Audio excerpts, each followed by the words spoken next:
Exams के लिए इतना पढ़ने के बाद भी ऐसा क्यों होता है कि मेजॉरिटी स्टूडेंट्स क्लियर नहीं कर पाते हैं? मतलब ऐसे कौन से मिस्टेक्स है जो हर दूसरा स्टूडेंट कर रहा है? आई एम श्योर आपके दिमाग में भी ये कंफ्यूजन आया होगा, ये सवाल आया होगा। Hi, I am C S Vinita Vaid, I am all India ranker, and in this video we are going to talk about 3 common mistakes जो बहुत सारे स्टूडेंट्स करते हैं and how you can avoid those mistakes. So the first thing, जो पहली गलती है वो ये है कि स्टूडेंट्स के पास प्रॉपर प्लान नहीं होता है रिवीजन का। बहुत कम टाइम बचा है एग्जाम के लिए, उसमें आपके पास एटलीस्ट वीकली प्लान तो होना ही चाहिए कि इस वीक क्या कवर करना है। वो ना होना बहुत बड़ी गलती होता है। और इसी में you should decide the previous day कि नेक्स्ट डे क्या पढ़ना है। यानी कि ऐसा नहीं होना चाहिए सुबह उठ के यू आर थिंकिंग कि ओके आज क्या कवर करें। You should decide the previous night कि कल सुबह उठ के क्या पढ़ना है, क्या क्या कवर करना है। और आपका कम से कम नेक्स्ट एक वीक के लिए तो प्लान रेडी होना चाहिए। उसमें जो भी कमियां रही है उसके हिसाब से आप आगे का प्लान अपडेट कर सकते हो। That is the first thing. Second, neglecting the practical application of what ever you have learned. इतना सारा पढ़ लिया, सारे कॉन्सेप्ट्स मुंह जुबानी याद है, लेकिन पता ही नहीं है कि एग्जाम में उसके ऊपर सवाल आते कैसे हैं, किस टाइप के क्वेश्चन पूछे जाते हैं। केस स्टडी क्वेश्चन आता है, डायरेक्ट क्वेश्चन आता है, कैसे आंसर करना है वो चीज नहीं पता होती है।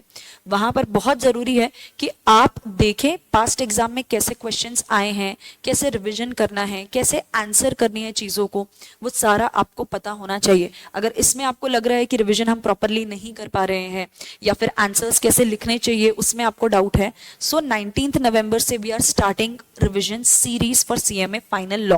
आप बिल्कुल उसको ज्वाइन कर सकते हैं। उसके लिए व्हाट्सएप ग्रुप का लिंक डिस्क्रिप्शन में दिया हुआ है जिसमें सारे अपडेट्स आ जाएंगे। ठीक है, सो एंश्योर कि जो भी पढ़ रहे हो आपको पता हो कि उसको एग्जाम में लिखना कैसे है, प्रेजेंट कैसे करना है। And third thing, ignoring the syllabus and exam pattern. हमने अपने मर्जी से जो टॉपिक इंटरेस्टिंग लग रहे थे बस वो पढ़ लिया है, चलेगा क्या? नहीं चलेगा। वेटेज वाइज आपको देखना पड़ेगा कि कौन से टॉपिक्स का सबसे ज्यादा वेटेज है, प्लस एग्जाम पैटर्न कैसा है।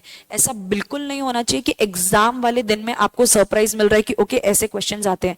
यू शुड नो आपके क्वेश्चन पेपर में कितने क्वेश्चंस आते हैं। इन जनरल पास्ट एग्जाम के क्वेश्चंस देख लो, अब देखो एमसीक्यूज कितने आ रहे हैं, किस लेवल के क्वेश्चंस आ रहे हैं, कितने डायरेक्ट क्वेश्चंस है, कितने केस स्टडी क्वेश्चंस है, वो आपको तभी पता चलेगा जब आपने पास्ट एग्जाम के क्वेश्चंस देखे हुए होंगे। So not only the scanner but also see the question paper कि एक क्वेश्चन पेपर में कितने टाइप के क्वेश्चन आते हैं, कितने लेंथी क्वेश्चंस आते हैं। सो ये कुछ मिस्टेक्स है और उनको अवॉइड करने के तरीके।